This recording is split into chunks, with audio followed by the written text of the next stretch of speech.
Olá, pessoal, sejam todos muito bem-vindos. Estamos aqui de volta com o nosso direito penal. Hoje eu trago para vocês um tópico sobre lei penal no tempo. Nós vamos falar especificamente da irretroatividade da lei penal. Meu objetivo com os vídeos que eu trago para vocês aqui no canal é facilitar a vida de concurseiro, de quem está estudando para provas e concursos, inclusive OAB ou carreiras policiais, Ministério Público, magistratura, tribunais, etc. É ajudar um pouquinho através da experiência de quem já esteve aí do lado que vocês estão hoje estudando para alcançar o tão sonhado cargo público, né? É o que eu sempre digo, não canso de falar, vale a pena repetir. Você tem uma missão de vida quando decide correr em busca do sonho de alcançar um cargo público. E esse objetivo é de médio e longo prazo. É preciso que você crie uma rotina adequada a esse sonho, a obtenção, a conquista desse sonho. Então, é preciso que você tenha uma rotina organizada, com hora para estudar, e que o seu estudo seja um estudo efetivo, como eu gosto de utilizar no meu método, né? Aquele estudo fundamentado na leitura de um bom material, videoaulas, se for o caso, e especialmente a realização de exercícios e revisões. E não é por outra razão que eu concluo esse vídeo ao final desse bate-papo nosso com uma bateria de exercícios para validar o conhecimento que nós iremos adquirir nessa aula. Então, eu convido vocês para a gente iniciar a nossa temática, que é o que importa, né, pessoal? Vamos falar então da lei penal no tempo, vamos falar do princípio da irretroatividade da lei penal.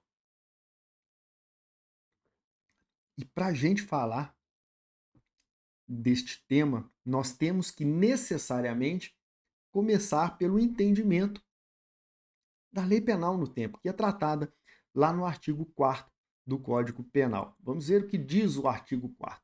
Considera-se praticado o crime no momento da ação ou omissão, ainda que outro seja um momento do resultado. Olha só, hein, pessoal. O que nós temos aqui como regra é a adoção da teoria da atividade no que diz respeito ao tempo do crime. Ou seja, em outras palavras, para o Código Penal, que adotou a teoria da atividade, o tempo do crime é o tempo em que ocorreu a ação ou omissão, independentemente de quando tenha ocorrido o resultado. Não confunda o tempo do crime com a consumação do delito. Tempo do crime é uma coisa, consumação do crime é outra. Está lá tratada no artigo 14, que diz que considera-se consumado o crime quando nele se reúnem todos os elementos da sua descrição. Aqui estamos falando de tempo do crime. E por que isso é importante, saber o tempo do crime? Ora, para saber, por exemplo, qual lei eu aplico em relação a um determinado caso, quando há sucessão de leis no tempo, para saber, para definir se ao tempo da conduta o réu era maior ou menor de idade. Vamos imaginar um exemplo, para que a coisa fique mais clara.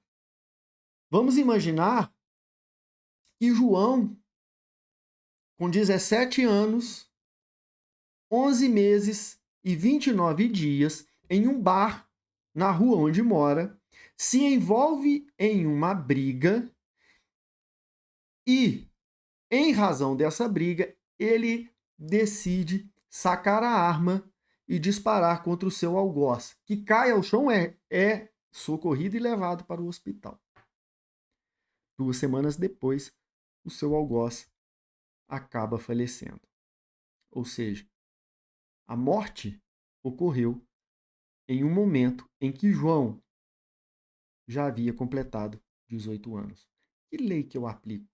Que lei, como eu considero o autor deste delito? Um maior ou um menor de idade? Ora, pela regra do artigo 4º do Código Penal, Se eu considero o tempo do crime um momento da ação ou da omissão, ou seja, o momento em que ele disparou a arma contra o seu algoz, ele tinha 17 anos, ainda que outro tenha sido o momento do resultado, ou seja, 2 semanas depois ele morreu, mas aí eu não considero.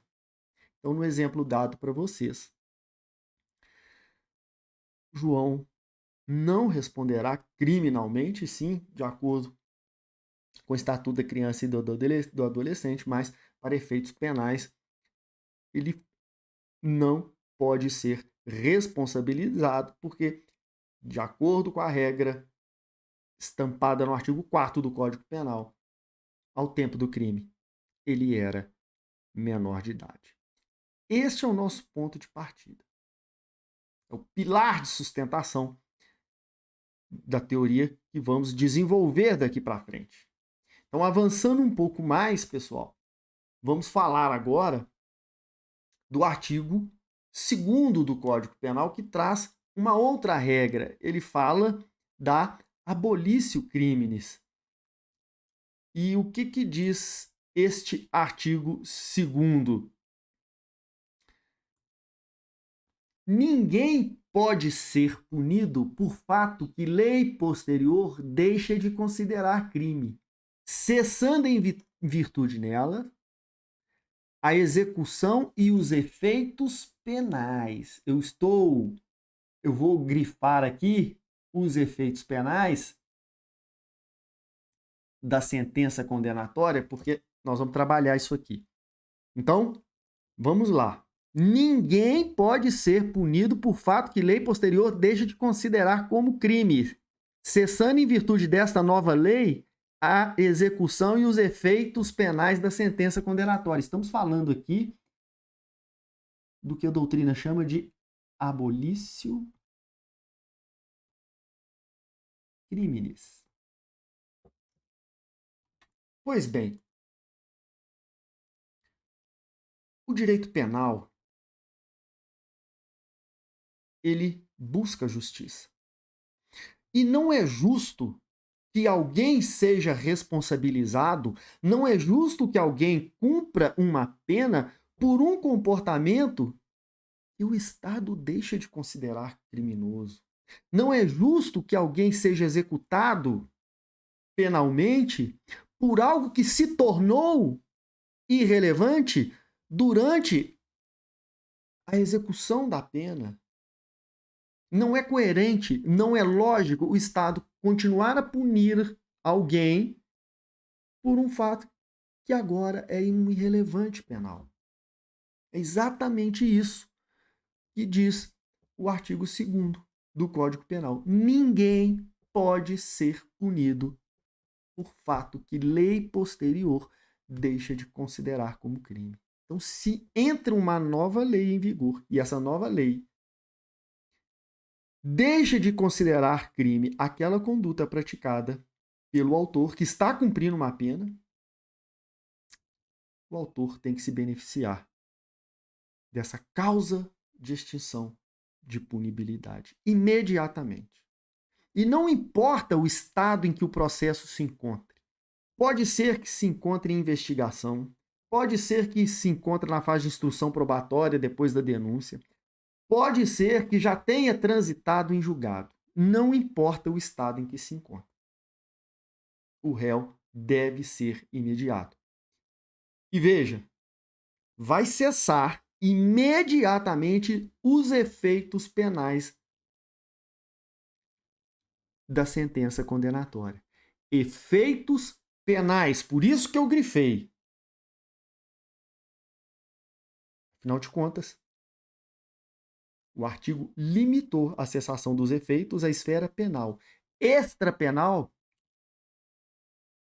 significa dizer que esse comportamento, embora doravante seja um irrelevante penal, pode ser que ele tenha implicações civis e administrativas, quem sabe? E o réu, o agente, não se exime dessa responsabilidade civil ou administrativa em razão de uma lei posterior que deixa de considerar o seu comportamento como crime. Então está excluído apenas o efeito penal. Extrapenal, não. E olha, pessoal, chove em concurso. As bancas fazem o quê? Colocam lá na questão, cessando todos os efeitos penais e extrapenais. Não, não cessa efeito extrapenal, só cessa efeito penal.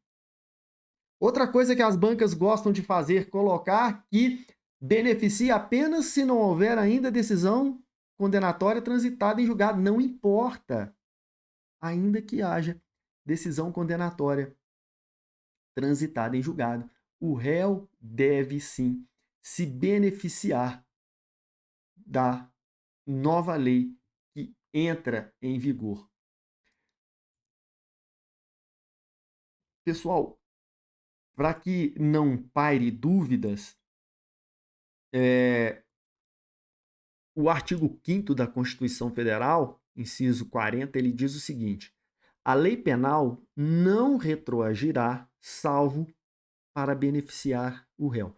Então, a regra é que não há retroatividade penal. Porém, se de algum modo a lei beneficia o réu, então nós temos a retroatividade. Esse comando constitucional, ele reforça a regra trazida no nosso artigo 2º do Código Penal. Aí nós temos, pessoal, o parágrafo único do artigo 2º. Vamos dar uma olhada no que diz o parágrafo único. A lei posterior que, de qualquer modo, beneficie, favorecer o agente, aplica-se aos fatos anteriores, ainda que decididos por sentença condenatória transitada em julgado. Então, aqui o parágrafo único, ele fala expressamente da sentença condenatória transitada em julgado e diz o seguinte, que essa lei posterior que de qualquer modo favorecer o agente, aplica-se aos fatos anteriores. Então, aqui não estamos falando mais de abolício crimes, mas estamos falando de uma novatio legis in melius. Ou uma nova lei, melhor, uma lei que favoreça ao réu. Se a nova lei, de alguma forma, beneficia o réu, aí eu estou me referindo ao quantitativo da pena, eu estou me referindo a uma possibilidade, por exemplo, de progressão de regime. Se de algum modo essa lei favorece o réu, ela tem que retroagir. Ele vai se beneficiar desta nova lei. E, novamente, independentemente do estado em que se encontre o processo, independentemente de haver ou não trânsito em julgado da sentença, essa nova lei vai retroagir. Então, do que vimos até agora, nós temos o seguinte. Primeiro, recapitulando, em relação ao tempo do crime. O tempo do crime é aquele em que aconteceu a ação ou omissão, independentemente do momento em que veio ocorrer o resultado. Primeira regra. Segunda regra. A lei, via de regra, não retroage. A lei penal, via de regra, não retroage. Terceira regra. A lei penal, excepcionalmente, retroagirá para beneficiar o réu. Ou seja, lei penal não retroage, mas se beneficiar o réu, aí sim temos um caso de retroatividade da lei penal. Dito isso, trago para vocês uma perguntinha para a gente exercer o nosso raciocínio jurídico. Vamos dar uma acompanhada comigo na tela.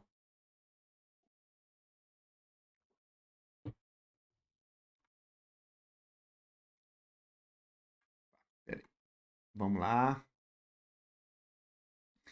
Qual solução deve ser aplicada quando a nova lei é em parte benéfica e em parte prejudicial ao réu? Muito bem. Pergunta aqui o seguinte: nós temos uma sucessão de leis e uma das leis ela tem uma parte que é benéfica e outra prejudicial. A lei que sucede, a mesma coisa. Ela tem uma parte que é benéfica e outra prejudicial. Neste caso, poderia o juiz, no exercício da sua função jurisdicional, criar, por exemplo, uma terceira lei, pegando o melhor das duas leis e aplicar ao caso concreto? Rogério Sanches Cunha ele traz um exemplo bastante esclarecedor, e é mais ou menos assim. Vamos imaginar que o indivíduo pratique um fato, um comportamento considerado criminoso e cuja pena seja de 1 a 3 anos, na data da prática da conduta. Durante o processo, temos uma sucessão de leis, e aquele comportamento anteriormente praticado passa a ser punido com uma pena maior, de 2 a 5 anos. Porém, a lei anterior era de 1 a 3 anos, mas tinha multa. 1 a 3 anos e multa. A lei que sucedeu tem pena de 2 a 5 anos, mas não tem multa. Poderia o juiz, então, criar uma terceira lei falando, não, a pena vai ser de 1 a 3 anos sem multa? Seria legítimo esta conduta do magistrado, pegar o melhor das duas leis e aplicar ao réu? Existem duas correntes na doutrina. Uma primeira corrente diz o seguinte: o juiz não pode assim proceder, porque, assim fazendo, ele estaria criando uma terceira lei e, por conseguinte, estaria usurpando uma função legislativa. Cabe a ele aplicar, no caso concreto, aquela lei que ele considera melhor para o réu. Uma segunda corrente entende que não, que o juiz pode sim fazer essa conjunção, essa conjugação, essa combinação de leis, porque ele, assim procedendo, não estaria criando uma terceira lei, mas sim transitando em um campo em sua função jurisdicional. Ao combinar as leis, ele estaria, assim por dizer, movimentando-se dentro do campo legal em sua missão de integração da norma. Qual corrente que prevalece? Existe uma súmula 501 do STJ, e ao tratar de uma sucessão de leis de drogas no tempo, a Lei 6368/76, que foi sucedida pela 11.343/2006, surgiu uma celeuma e, ao tratar deste assunto, a súmula 501 proibiu expressamente a combinação de leis. Vamos ver o que diz exatamente esta súmula. É cabível a aplicação retroativa da Lei 11.343 de 2006, desde que o resultado da incidência das suas disposições na íntegra seja mais favorável ao réu do que o advindo pela aplicação da Lei 6368/76, sendo vedada a combinação de leis. Então, a súmula 501 deixa muito claro que não é possível o juiz combinar leis. Ele deve escolher, analisando o caso concreto, qual lei é mais favorável ao réu e aplicar esta lei. Ou seja, na visão desta súmula, o juiz, quando combina duas leis, está criando uma terceira lei e, assim, usurpando a função legislativa, que não é missão do poder judiciário, afinal de contas. Pessoal, agora chega aquele momento da gente validar o conhecimento. É preciso ver o que as bancas cobram em concurso e entender, avaliar se o conhecimento obtido foi bom, foi médio ou se foi ruim. Você constatar através da realização de exercícios que tem um déficit aí de conhecimento, você tem que procurar um outro material, tem que voltar, rever, dar uma lida, identificar aí os pontos fracos para que você, faça novamente exercícios e consiga um resultado mais satisfatório. Então, a partir de agora, nós vamos fazer alguns exercícios e o primeiro deles é o exercício aqui de uma prova do Tribunal de Contas do Rio Grande do Norte, cargo de assessor técnico jurídico, CESP-SEBRASP, ano de 2015. Pelo princípio da irretroatividade da lei penal, não é possível a aplicação da lei posterior a fato anterior à edição desta. É exceção ao referido princípio a possibilidade de retroatividade da lei penal benéfica.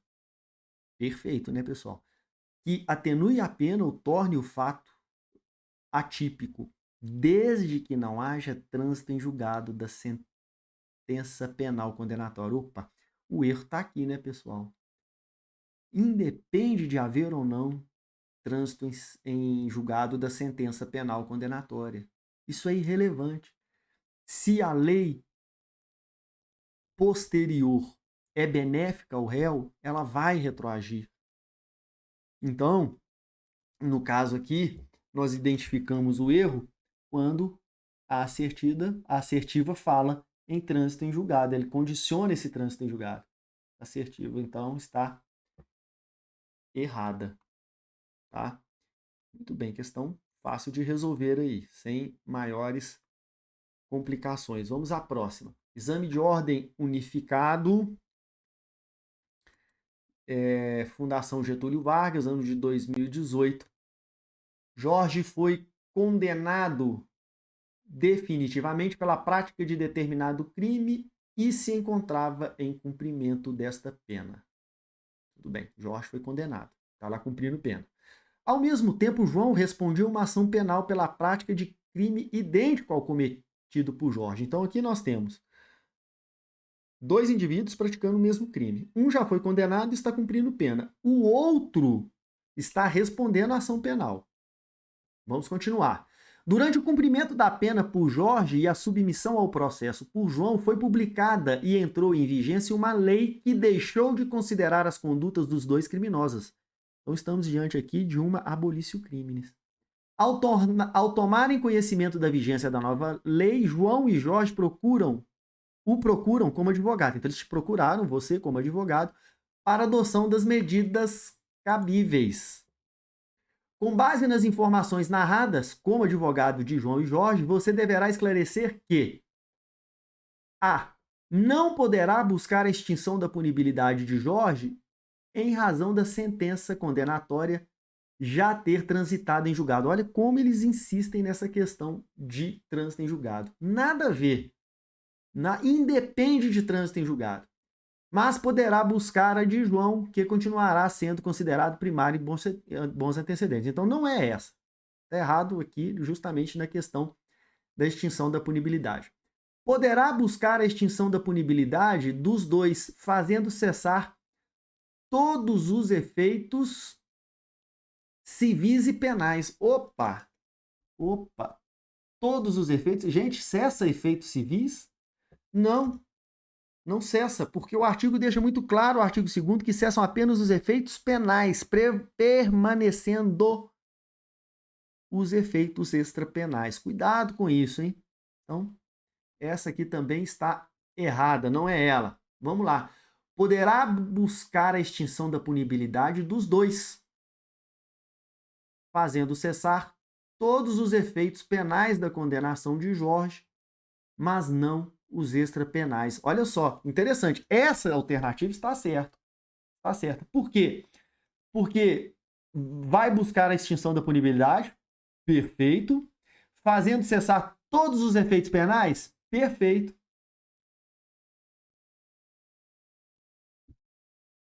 Mas não poderá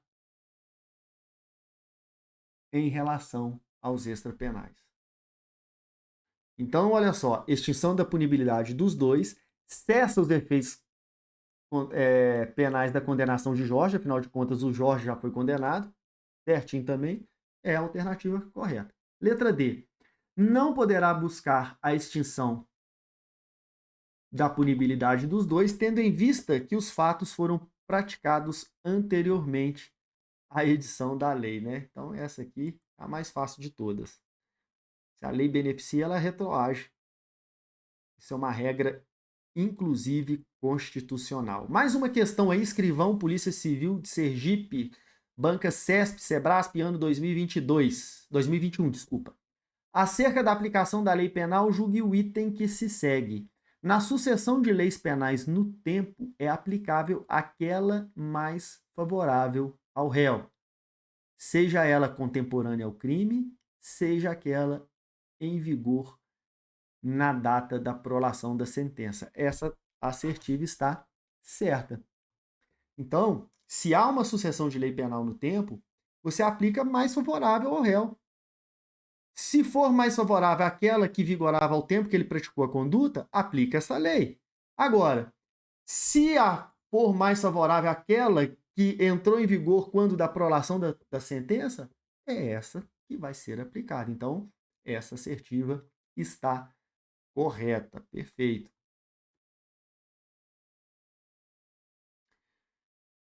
Inspetor de Polícia, Polícia Civil Ceará, ano 2021, banca IDECAM. Em 10 de 1 de 2017, Robson praticou um delito previsto na Lei A, cuja pena era de reclusão de 3 a 6 anos. Em 30 de 4 de 2019, a Lei A foi revogada pela Lei B e passou a prever pena de 1 a 3 anos de reclusão para a conduta praticada por Robson. Então, nós temos aqui uma pena menor. É uma novatio legis in melius, uma nova lei melhor, de que beneficiou o réu no quantitativo da pena, né? Ocorre que em 20 de 5 de 2020 entrou em vigor uma lei C, revogando a lei B e passando a atribuir à conduta praticada por Robson pena de reclusão de 2 a 4 anos. Então nós temos aqui essa lei C, ela é uma lei melhor em relação à lei A, mas é pior em relação à lei B. Continuando. Considere que Robson foi denunciado em 30 de 5 de 2020 e na data de hoje ele está sendo sentenciado. Nesta hipótese, é correto afirmar que será aplicado a Robson a lei A, por ser ela aquela em vigor no dia de sua conduta. Ora, pessoal, a lei A, ela é a pior de todas, né? Que prevê a pena mais alta, de 3 a 6 anos. Então, essa lei não pode ser aplicada, porque houve sucessão de leis no tempo e as leis que sucederam beneficiaram o Robson. Então, ele tem que se beneficiar delas. Letra B. Aplica-se a Robson a lei B por ser a mais benéfica. Correto. Houve sucessão de leis e a lei B, que é uma lei intermediária, foi a que melhor tratou do tema, então ele vai se beneficiar dessa lei B. Perfeito. Será aplicada a Robson a lei C, por ser a mais recente. Não é a mais recente, é a mais benéfica. Embora ela tenha revogado a lei B foi mais benéfica e ela retroage. Ela retroagiu para beneficiar o Robson. Letra D. Poderão ser aplicadas a lei A ou a lei C. A primeira porque era a lei em vigor no dia da conduta e a segunda porque é a lei mais recente. A escolha ficará a critério do juiz que deverá optar pela mais favorável ao caso concreto. Nada a ver isso aqui, não tem amparo nenhum. E por fim, será aplicada a Robson a lei C, não só porque é a mais recente, mas também porque é a mais benéfica se comparada à lei A, que vigorava no dia da conduta. Não, está errado também. A lei mais benéfica aí, entre todas, é a lei B, e é a que deve ser aplicada. Ela deve retroagir para beneficiar o réu. Muito bem. Então, pessoal, a gente vê que com a lei seca, a gente consegue resolver questões que trazem enunciados muito complexos, grandes, rebuscados, mas E a resposta é simples, está no texto da lei, sem doutrina, sem precisar de muita doutrina, de muita especulação doutrinária. Agora, para finalizar a nossa aula de hoje, eu vou trazer uma última questão, que é a prova de procurador da República do ano de 2008, prova realizada pela própria Procuradoria da República. Vamos dar uma olhada aqui no que diz a questão. Procurador da República, ano 2008, no tema de aplicação da lei penal no tempo, letra A, havendo sucessão de leis penais no tempo, é aplicável a lei intermediária se ela for a mais favorável, o que nós acabamos de ver ali. Se você tem uma lei, 3 leis penais no tempo, a sucessão de 3 leis, uma lei que vigorava no momento da conduta, uma outra lei que vigorou durante o processo e a outra, terceira, quando da condenação. Sendo a lei intermediária que vigorou durante o processo mais benéfica, é ela que vai retroagir. Então, já achamos aqui de cara a resposta é a letra A. O Código Penal, letra B, prevê a combinação de leis sucessivas sempre que a fusão possa beneficiar o réu. Não. Lembra da súmula 501 do STJ que veda a combinação de leis? Então, a letra B está errada. Letra C, o Código Penal veda a lex tertia, ou seja, o Código Penal veda a combinação de leis. Não é o Código Penal. O Código Penal não fala nada de lei, ele simplesmente se omite de uma terceira lei. Então, essa questão não está certa, não é porque não se admite no ordenamento jurídico a lex tertia. Não se admite, de fato, mas não pelo Código Penal, uma construção jurisprudencial e doutrinária. O Código Penal é omisso. E letra D, verifica-se a maior favorabilidade da lei no exame da norma em abstrato. Não, pessoal. Você vai verificar, o juiz verifica qual lei é mais favorável no caso concreto, tá?